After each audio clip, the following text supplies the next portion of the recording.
2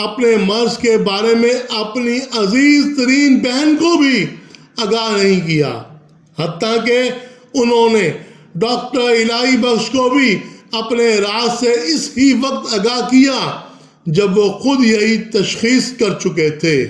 Mount beaten نے خاصے طویل عرصے بعد لیری کولنز اور ڈومینک لیپیئر کو ایک انٹرویو میں بتایا کہ ساری طاقت جناح کے ہاتھ میں تھی۔ اگر کسی نے مجھے بتایا ہوتا کہ وہ بہت کم عرصے میں ہی فوت ہو جائیں گے تو میں ہندوستان کو تقسیم نہ ہونے دیتا۔ یہ واحد صورت تھی کہ ہندوستان متحدہ صورت میں برقرار رہتا۔ راستے کا پتھر صرف مسٹر جناح تھے۔ دوسرے رہنما اس قدر بے لوچ نہیں تھے، اور مجھے یقین ہے کہ کانگریس ان لوگوں کے ساتھ کسی مفاہمت پر پہنچ جاتی اور پاکستان تا قیامت وجود میں نہ آتا۔ ڈاکٹر الہی بخش لکھتے ہیں، جب مرض کی تشخیص ہو گئی تو میں نے ایک جانب علاج اور خوراک میں مناسب رد و بدل کی، اور دوسری جانب لاہور سے ڈاکٹر ریاض علی شاہ، ڈاکٹر ایس عالم اور ڈاکٹر غلام محمد کو ٹیلی گرام دیا کہ وہ ضروری ساز و سامان اور سفری ایکس ریز کے آلات لے کر فوراً زیارت پہنچے۔ 30 جولائی وزیر اعظم سے ملاقات اور جناح کا دوا لینے سے انکار۔ 30 جولائی 1948 کو جناح کے یہ تمام معالجین زیارت پہنچ گئے۔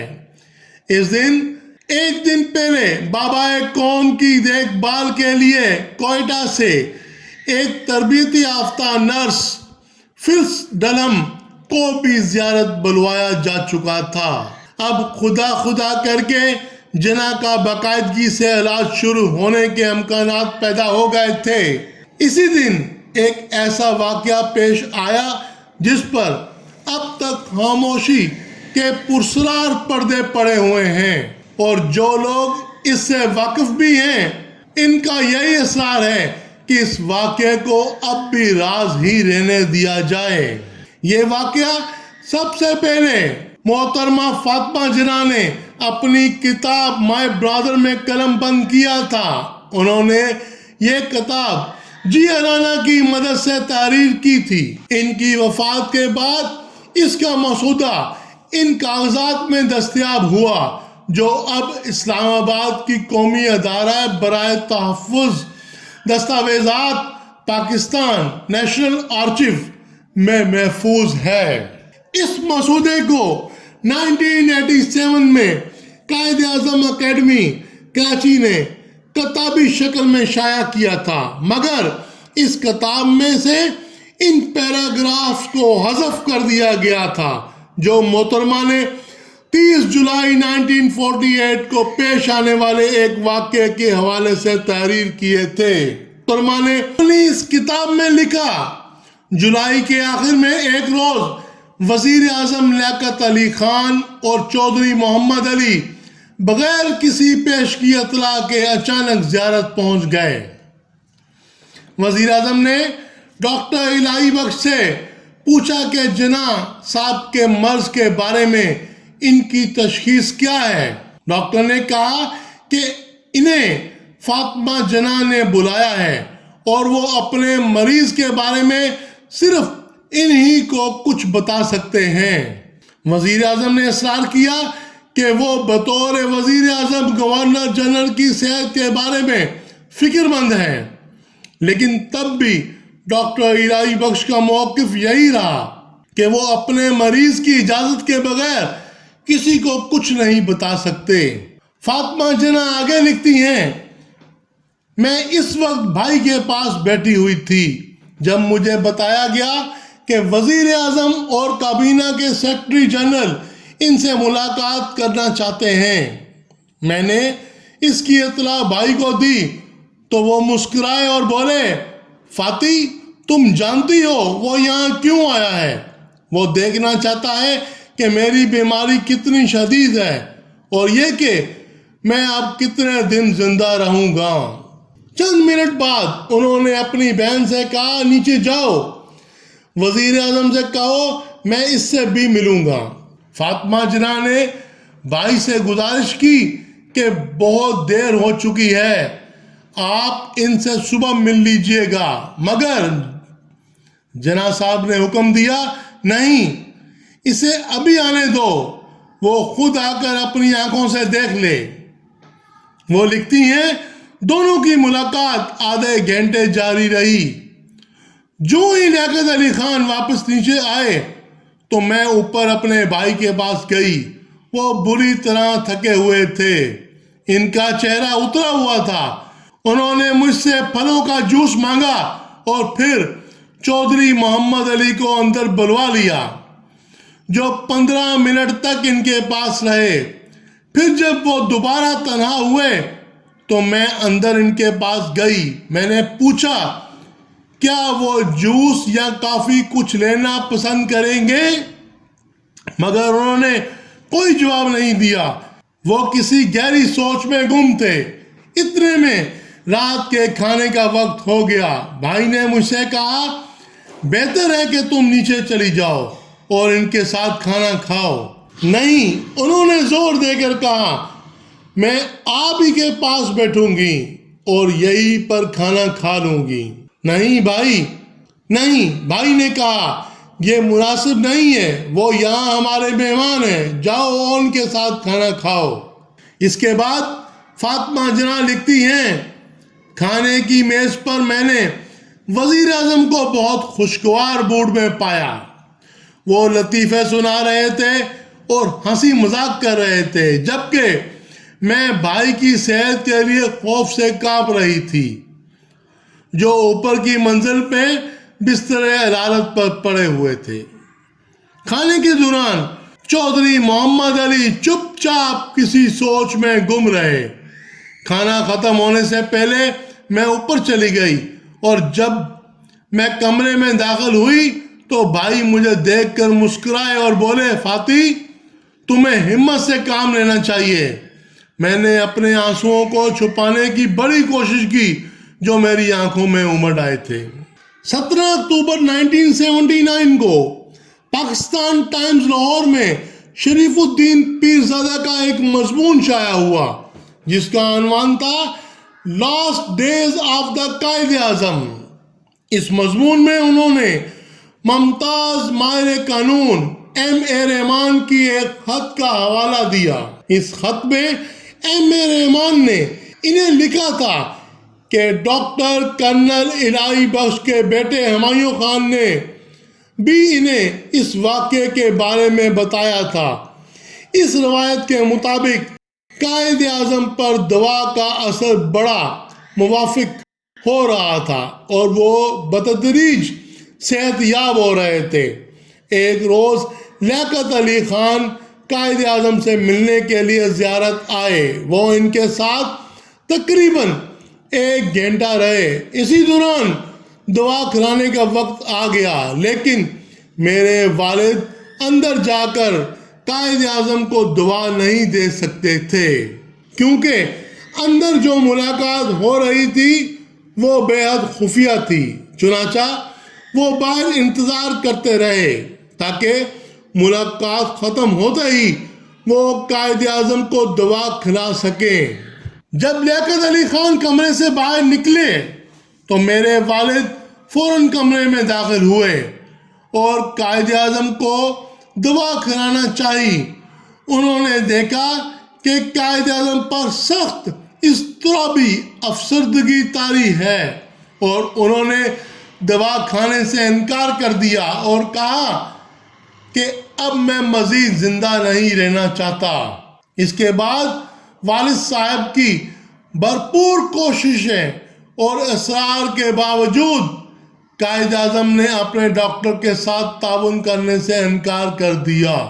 ہمایوں خان نے مزید بتایا کہ قائد اعظم کے انتقال کے فوراً بعد لیاقت علی خان نے میرے والد کو بلوایا۔ لیاقت علی خان نے ان سے پوچھا کہ اس روز زیارت میں جب میں کمرے سے باہر نکل آیا اور آپ اندر گئے تو قائد اعظم نے آپ سے کیا بات کی تھی؟ میرے والد نے لیاقت علی خان کو بہت یقین دلانے کی کوشش کی کہ قائد نے آپ دونوں کے مابین ہونے والی گفتگو کے بارے میں مجھ سے قطعاً کوئی بات نہیں کی تھی، سوائے اس کے کہ اس کے بعد قائد نے دوا کھانی بند کر دی تھی۔ لیکن میرے والد کے اس جواب سے لیاقت علی خان کو تسلی نہیں ہوئی۔ لیاقت علی خان کافی دیر تک میرے والد کو زیر کرنے کی کوشش کرتے رہے۔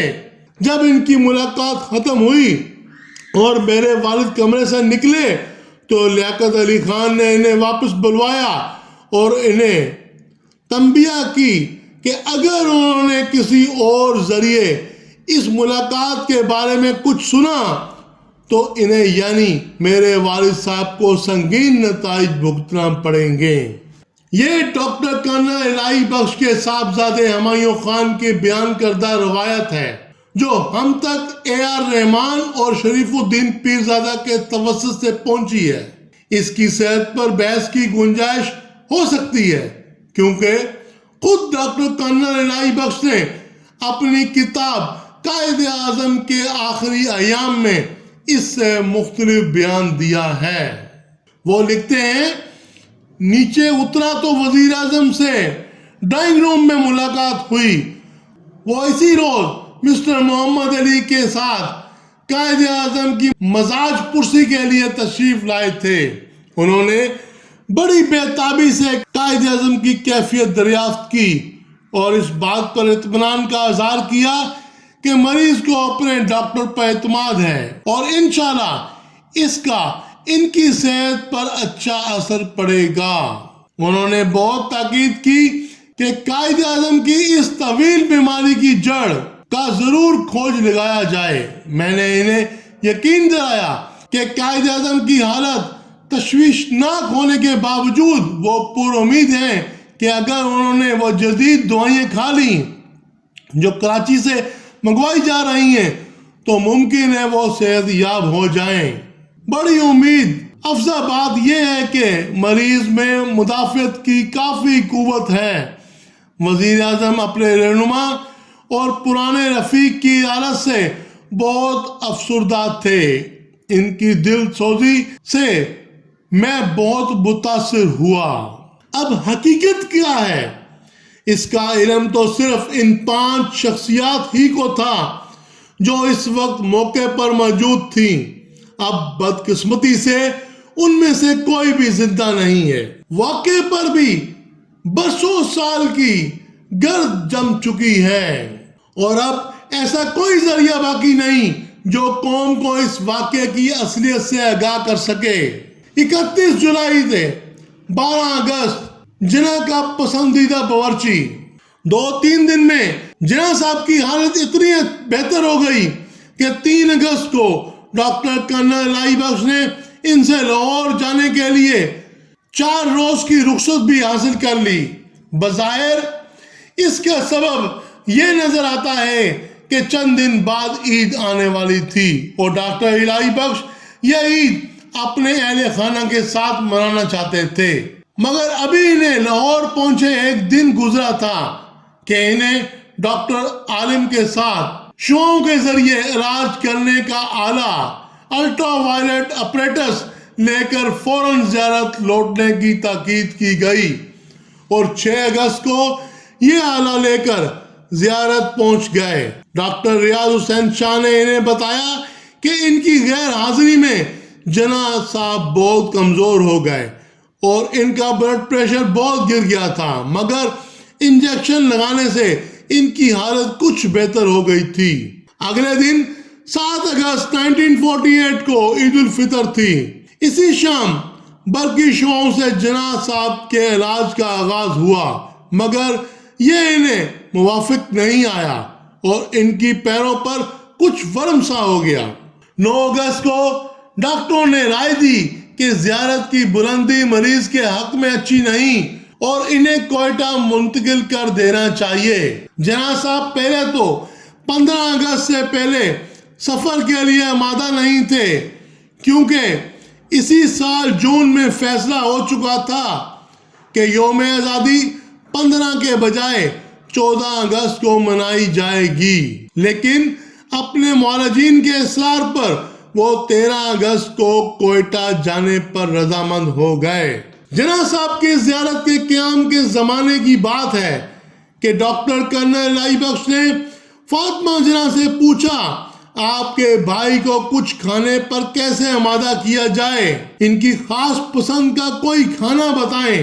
فاطمہ جناح نے بتایا کہ بمبئی میں ان کے ہاں ایک باورچی ہوا کرتا تھا جو چند ایسے کھانے تیار کرتا تھا کہ بھائی ان کو بڑی رغبت سے کھاتے تھے، لیکن پاکستان بننے کے بعد وہ باورچی کہیں چلا گیا۔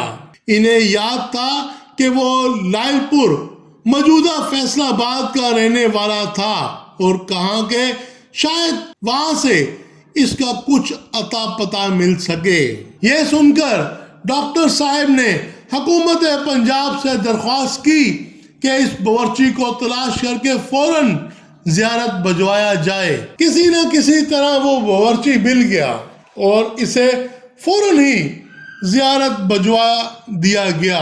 تاہم جناح صاحب کو اس کی آمد کے بارے میں کچھ نہیں بتایا گیا۔ کھانے کی میز پر انہوں نے اپنے مرغوب کھانے دیکھتے ہوئے تعجب کا اظہار کیا اور خوش ہو کر خاصا کھانا کھا لیا۔ جناح صاحب نے استفسار کیا کہ آج یہ کھانے کس نے بنائے ہیں، تو ان کی بہن نے بتایا کہ حکومت پنجاب نے ہمارے بمبئی والے باورچی کو تلاش کر کے یہاں بھجوایا ہے اور اس نے آپ کی پسند کا کھانا بنایا ہے۔ جناح صاحب نے بہن سے پوچھا کہ اس باورچی کو تلاش کرنے اور یہاں بھجوانے کا خرچ کس نے اٹھایا؟ عرض کیا گیا کہ یہ کارنامہ حکومت پنجاب نے انجام دیا ہے، کسی غیر نے تو خرچ نہیں کیا۔ پھر جناح صاحب نے باورچی سے متعلق فائل منگوائی اور اس پر لکھا کہ گورنر جنرل کی پسند کا باورچی اور کھانا فراہم کرنا حکومت کے کسی ادارے کا کام نہیں ہے، خرچ کی تفصیل تیار کی جائے تاکہ میں اسے اپنی جیب سے ادا کر سکوں، اور پھر ایسا ہی ہوا۔ کاش ہمارے سیاستدان یہ سب کچھ سن لیں، ہو سکتا ہے انہیں کوئی نصیحت ہو جائے۔ 13 اگست سے 28 اگست طبیعت کا سنبھلنا اور کراچی واپسی پر آمادگی۔ جناح صاحب زیارت میں 1 ماہ قیام کے بعد جب 13 اگست 1948 کی شام کوئٹہ واپس پہنچے تو انہوں نے اپنے معالجوں سے کہا، بہت اچھا کیا کہ آپ مجھے یہاں لے آئے۔ زیارت میں مجھے ایسا محسوس ہوتا تھا جیسے پنجرے میں بند ہوں۔ کوئٹہ پہنچنے کے بعد 16 اگست کو ان کے معالجین نے ایک مرتبہ پھر ان کے ایکس رے اور دیگر ٹیسٹ لیے۔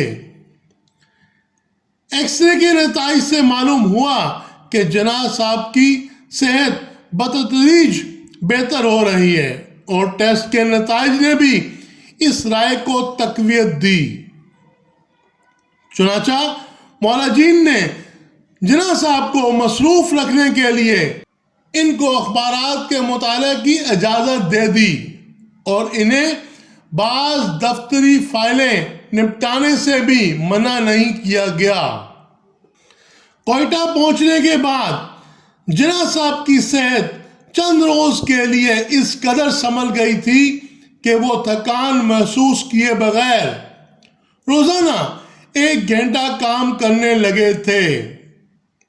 ان کا معدہ بھی بہتر کام کر رہا تھا، یہاں تک کہ ایک دن انہوں نے ڈاکٹروں کے مشورے کے باوجود حلوہ پوری تیار کروا کر شوق سے کھائی۔ چند دن بعد انہوں نے ڈاکٹروں کی اجازت سے سگریٹ نوشی بھی شروع کر دی۔ ڈاکٹروں کا خیال تھا کہ اگر کوئی عادی سگریٹ نوشی بیماری کے دوران سگریٹ طلب کرے تو یہ اس کی صحت کی جانب لوٹنے کی علامت ہوتا ہے۔ اب ڈاکٹروں نے جناح صاحب کی صحت کا مزید جائزہ لیتے ہوئے ان سے گزارش کی کہ انہیں کوئٹہ سے کراچی منتقل ہو جانا چاہیے، لیکن جناح صاحب اسٹریچر پر لیٹے لاچار کیفیت میں گورنر جنرل ہاؤس نہیں جانا چاہتے تھے۔ ان سے بار بار درخواست کی گئی تو وہ اس شرط پر کراچی جانے پر آمادہ ہو گئے کہ وہ گورنر جنرل ہاؤس میں نہیں بلکہ ملیر میں نواب آف بہاولپور کی رہائش گاہ میں قیام کریں گے۔ ان دونوں نواب آف بہاولپور انگلستان میں مقیم تھے۔ جناح سے کہا گیا کہ ان کی قیام گاہ میں رہائش کے لیے ان کو ایک خط تحریر کرنا پڑے گا، تو ان کی اصولی پسندی نے انہیں یہ خط تحریر کرنے کی اجازت نہیں دی۔ وہ نہیں چاہتے تھے کہ وہ مملکت کے گورنر جنرل ہوتے ہوئے اپنی مملکت میں شامل ایک ریاست کے نواب سے کسی قسم کی سہولت حاصل کرنے کے لیے باقاعدہ اجازت طلب کریں۔ 29 اگست میں اپنا کام پورا کر چکا ہوں۔ 29 اگست 1948 کو ڈاکٹر الہی بخش نے جناح صاحب کا ایک مرتبہ پھر معائنہ کیا۔ وہ لکھتے ہیں، قائد اعظم کو معائنہ کرنے کے بعد میں نے یہ امید ظاہر کی جس ریاست کو آپ وجود میں لائے ہیں اسے پوری طرح مستحکم اور استوار کرنے کے لیے بھی دیر تک زندہ رہیں۔ میرے وہم و گمان میں بھی نہ آیا تھا کہ میرے جذبات سے وہ غمگین ہو جائیں گے۔ ان کے یہ الفاظ اور ان کا افسردہ اور یاس انگیز لہجہ میں کبھی نہیں بھول سکتا۔ جناح صاحب نے ڈاکٹر الہی بخش کو مخاطب کر کے کہا، آپ کو یاد ہے جب آپ پہلی بار زیارت آئے تھے تو میں زندہ رہنا چاہتا تھا، لیکن اب میرا مرنا جینا برابر ہے۔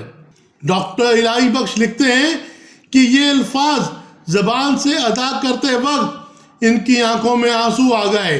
ایک ایسے شخص کو آبدیدہ دیکھ کر جسے جذبات سے یکسر آری اور فولاد کی طرح سخت سمجھا جاتا تھا، ڈاکٹر الہی بخش دنگ رہ گئے۔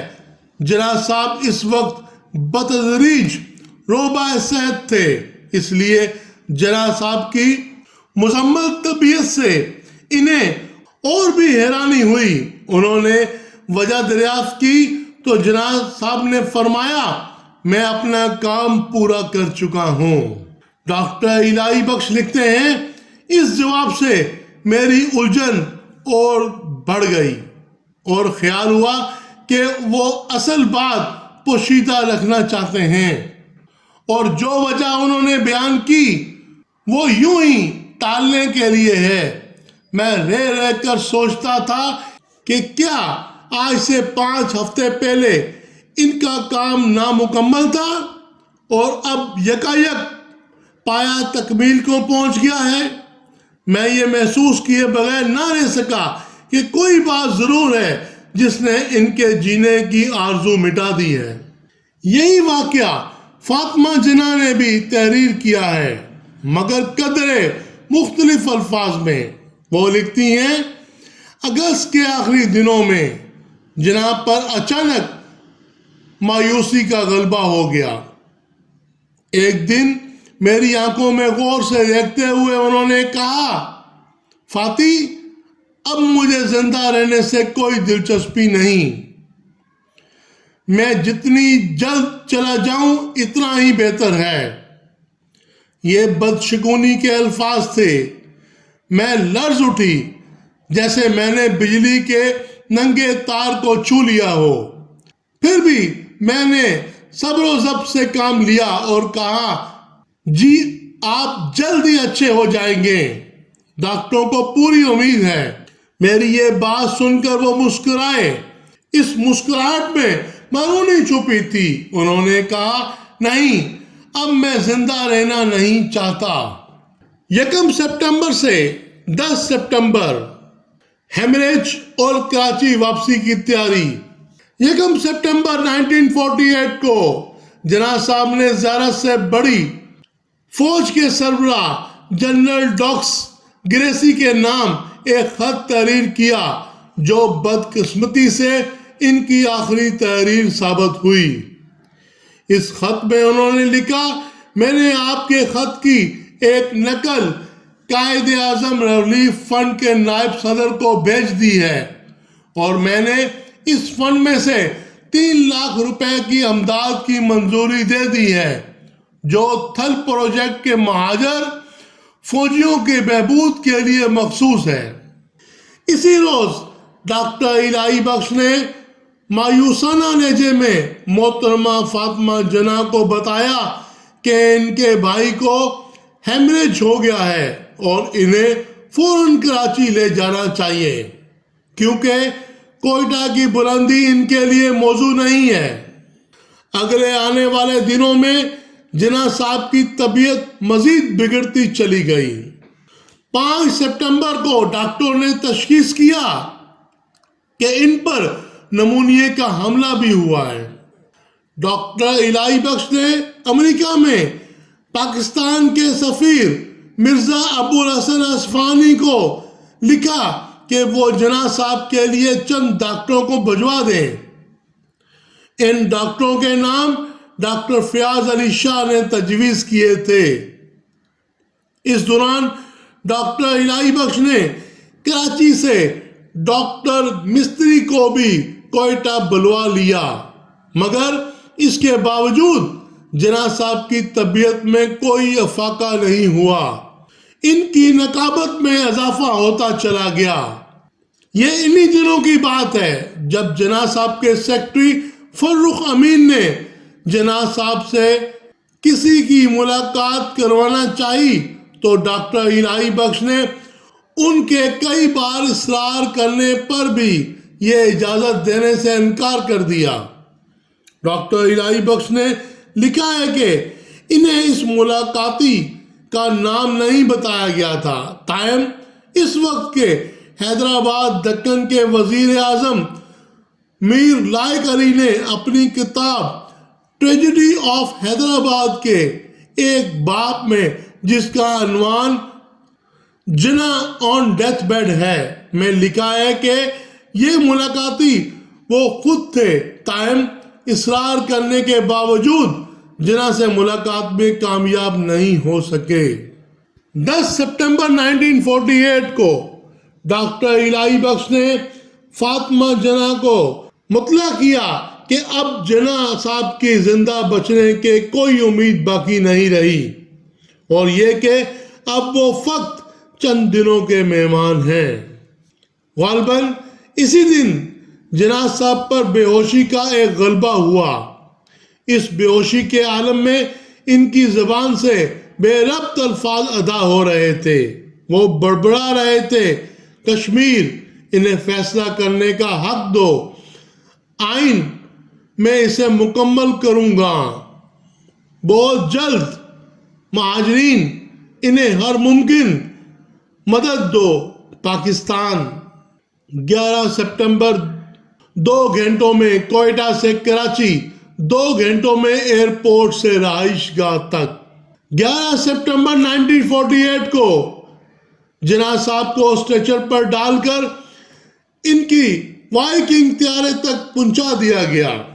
جب انہیں طیارے تک لے جایا جا رہا تھا تو عملے نے انہیں سلامی دی اور پھر سب یہ دیکھ کر حیران رہ گئے کہ جناح صاحب نے انتہائی نقابت کے باوجود فوراً ہی ان کا جواب دیا۔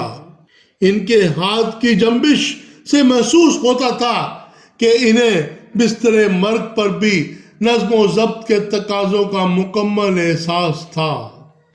کوئٹہ سے کراچی تک کا سفر 2 گھنٹے میں طے ہوا۔ اس دوران جناح صاحب بڑے بے چین رہے، انہیں بار بار آکسیجن دی جاتی رہی۔ یہ فرض کبھی فاطمہ جناح اور کبھی ڈاکٹر الہی بخش ادا کرتے رہے۔ ڈاکٹر مستری، نرس ڈنہم نیول اے ڈی سے لیفٹیننٹ مظہر احمد اور جناح صاحب کے اسسٹنٹ پرائیویٹ سیکرٹری فرخ امین بھی اس طیارے میں سوار تھے۔ طیارہ جناح صاحب کو لے کر سپہر 4:15 بجے ماری پور کے ایئرپورٹ پر اترا۔ جناح صاحب کی ہدایت پر انہیں لینے کے لیے آنے والوں میں نہ حکومت کا کوئی اہم رکن موجود تھا، نہ ہی ضلع انتظامیہ ان کی آمد سے باخبر تھی۔ ایئرپورٹ پر ان کا خیر مقدم کرنے والوں میں گورنر جنرل کے military secretary lieutenant colonel Geoffrey Knowles کے علاوہ اور کوئی بھی نہ تھا۔ گورنر جنرل کے اسٹاف نے انہیں اسٹریچر پر ڈال کر فوجی ایمبولینس میں منتقل کیا۔ فاطمہ جناح اور فرز ڈنہم ان کے ساتھ بیٹھ گئیں، جبکہ ڈاکٹر الہی بخش، ڈاکٹر مستری اور کرنل جیفری جناح صاحب کی کیڈلک کار میں سوار ہو گئے۔ جناح صاحب کی ایمبولینس نے ابھی فقط 4 میل کا فاصلہ طے کیا ہوگا کہ اس کا انجن پیٹرول ختم ہونے کے باعث ایک جھٹکے کے ساتھ بند ہو گیا۔ اس کے ساتھ ایمبولینس کے پیچھے پیچھے آنے والی کیڈلک کار، سامان بردار ٹرک اور دوسری گاڑیاں بھی رک گئی۔ قائد کی حالت اس قابل نہیں تھی کہ راستے میں بلا وجہ ایک لمحہ بھی ضائع کیا جاتا۔ ڈرائیور 20 منٹ تک انجن کو ٹھیک کرنے کی جدوجہد کرتا رہا۔ آخر فاطمہ جناح کے حکم پر ملٹری سیکرٹری اپنی کار میں ایک اور ایمبولینس لینے کے لیے روانہ ہو گئے اور ڈاکٹر مستری بھی ان کے ساتھ تھے۔ ادھر ایمبولینس میں شدید حبس کا عالم تھا، سانس لینا بھی دشوار ہو رہا تھا۔ اس بے چینی پر مستعد وہ سینکڑوں مکھیاں تھیں جو جناح صاحب کے چہرے کے ارد گرد منڈلا رہی تھیں اور ان میں انہیں اڑانے کی سکت نہ تھی۔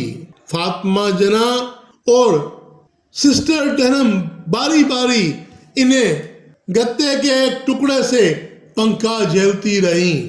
ہر لمحہ بڑی اذیت میں گزر رہا تھا۔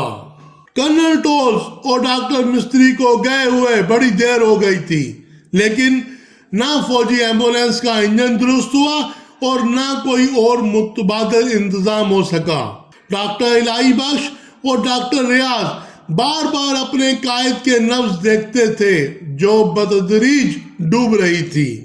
بابا قوم کو ایمبولینس سے کار میں منتقل کرنا بھی ممکن نہیں تھا، کیونکہ اسٹریچر کار میں رکھا نہیں جا سکتا تھا اور خود جناح صاحب میں اتنی سکت نہیں تھی کہ وہ کار میں بیٹھ یا لیٹ سکیں۔ اس موقع پر امر انتہا تعجب خیز ہے کہ دارالحکومت میں کسی نے یہ جاننے کی زحمت بھی نہ کی کہ جناح صاحب 4:15 بجے ایئرپورٹ پر اترنے کے باوجود ابھی تک گورنر جنرل ہاؤس کیوں نہیں پہنچے۔ ان کا قافلہ کہاں ہے اور ان کی طبیعت کیسی ہے؟ بعض لوگ کہتے ہیں کہ جناح صاحب کی کراچی آمد راز رکھی گئی تھی، مگر کیا واقعی حکومت کے اعلیٰ عہدیداران ان کی آمد سے باخبر نہ تھے؟ کیا کسی کو یہ بھی خبر نہیں تھی کہ اس صبح گورنر جنرل کا خصوصی طیارہ کوئٹہ بھیجا گیا ہے اور شام میں کسی بھی وقت دارالحکومت میں ان کی آمد متوقع ہے؟ یاد رہے کہ اس وقت کا دارالحکومت کراچی تھا۔ واقفان حال بتاتے ہیں کہ 4 سپٹمبر 1948 کو جب کابینہ کے سیکرٹری جنرل چودھری محمد علی گورنر جنرل کی نازک حالت دیکھ کر کراچی واپس پہنچے تھے، اسی شام وزیر اعظم ہاؤس میں کابینہ کا ہنگامی اجلاس منعقد ہوا تھا۔ یہ ناممکن ہے کہ اس اجلاس میں جناح صاحب کی بیماری زیر بحث نہ آئی ہو۔ اس کے بعد جب میر لائق علی گورنر جنرل سے ملے بغیر کراچی واپس لوٹ آئے تو انہوں نے غلام محمد کی رہائش گاہ پر لیاقت علی خان، چودھری محمد علی اور سر ظفر اللہ خان کو جناح صاحب کی انتہائی تشویشناک حالت سے آگاہ کیا اور بقول میئر لائق علی کے تمام افراد حیرت زدہ رہ گئے تھے۔ اس پس منظر میں جناح صاحب کی کراچی آمد سے حکومت کی کار پردازوں کی بے نیازی اور بے خبری تصویر کی کسی رخ کی نشاندہی کرتی ہے۔ یہ سوال آج بھی لمحہ فکریہ ہے۔ پاکستان میں انڈیا کے پہلے ہائی کمشنر سری پرکاش نے اپنی کتاب پاکستان قیام اور ابتدائی حالات میں بھی اس واقعے کا ذکر کیا ہے۔ انہوں نے لکھا ہے کہ ان دنوں مقامی ریڈ کراس کے انچارج جمشید مہتا تھے، جن کی عزت کراچی کا ہر فرد بشر کرتا تھا۔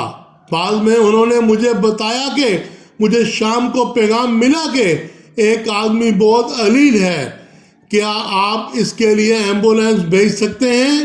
یہ واقعہ 5:30 بجے شام کا ہے۔ خدا کر کے کرنل نولز اور ڈاکٹر بستری ایک دوسری ایمبولینس لے کر واپس آئے۔ قیاس کیا جا سکتا ہے کہ یہ وہی ایمبولینس ہوگی جس کا ذکر سری پرکاش نے کیا ہے۔ جناح صاحب کو اسٹریچر پر ڈال کر اس ایمبولینس میں منتقل کیا گیا اور یوں شام 6:10 پر وہ گورنر جنرل ہاؤس پہنچے۔ ایئرپورٹ سے رہائش گاہ تک کا 9 میل کا فاصلہ، جو زیادہ سے زیادہ 15 سے 20 منٹ میں طے ہو جانا چاہیے تھا، تقریباً 2 گھنٹے میں طے ہوا۔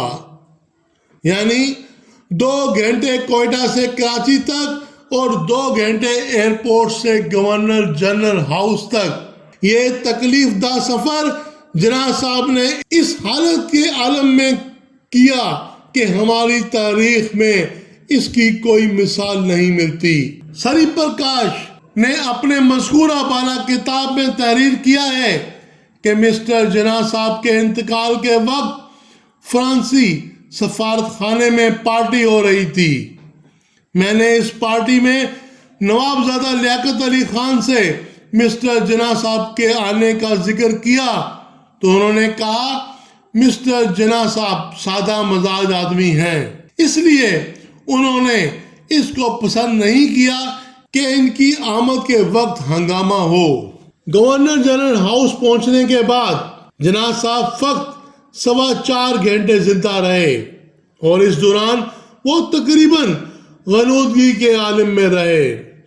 ڈاکٹروں نے انہیں طاقت کا ایک انجیکشن لگایا اور ڈاکٹر الہی بخش کے بقول جب انہوں نے ہوش میں آنے پر جناح سے کہا کہ وہ جلد ہی ٹھیک ہو جائیں گے تو انہوں نے آہستگی سے کہا، نہیں، میں زندہ نہیں رہوں گا۔ ڈاکٹر الہی بخش کے مطابق یہ قائد اعظم محمد علی جناح کے آخری الفاظ تھے۔ ڈاکٹر ریاض علی شاہ نے لکھا ہے کہ جناح صاحب کے آخری الفاظ اللہ پاکستان تھے، جبکہ فاطمہ جناح مائی برادرز میں لکھتی ہیں جناح صاحب نے 2 گھنٹے کی پرسکون اور بے خلل نیند کے بعد اپنی آنکھیں کھولی، سر اور آنکھوں سے مجھے اپنے قریب بلایا، میرے ساتھ بات کرنے کی آخری کوشش کی، ان کے لبوں سے سرگوشی کے عالم میں نکلا، فاتح، خدا حافظ، لا الہ الا اللہ محمد الرسول اللہ۔ پھر ان کا سر دائیں جانب کو آہستگی سے ڈھلک گیا اور ان کی آنکھیں بند ہو گئیں۔ اور یوں بابا قوم 11 ستمبر 1948 کو اپنے خالق حقیقی سے جا ملے۔ ناظرین، یہ تھی بابا پاکستان کی آخری 60 دن کی کہانی۔ یہ سب سن کر دل خون کے آنسو روتا ہے کہ ایسا انسان جس نے ہمیں ملک پاکستان کا تحفہ دیا، ہم نے آخر میں اس کے ساتھ کیا کیا۔ ناظرین، میں ہوں عابد ارائیں آپ کے چینل ورلڈ انفارمیشن سے۔ اگر ویڈیو پسند آئے تو چینل کو سبسکرائب کریں اور بیل کا بٹن دبائیں تاکہ آنے والی نئی ویڈیو ہماری آپ تک آسانی سے پہنچ سکیں۔ میں اجازت چاہتا ہوں اس دعا کے ساتھ کہ اللہ تعالیٰ پاکستان کو ہمیشہ قائم رکھے۔ اپنا خیال رکھیں، خوش رہیں۔ شکریہ.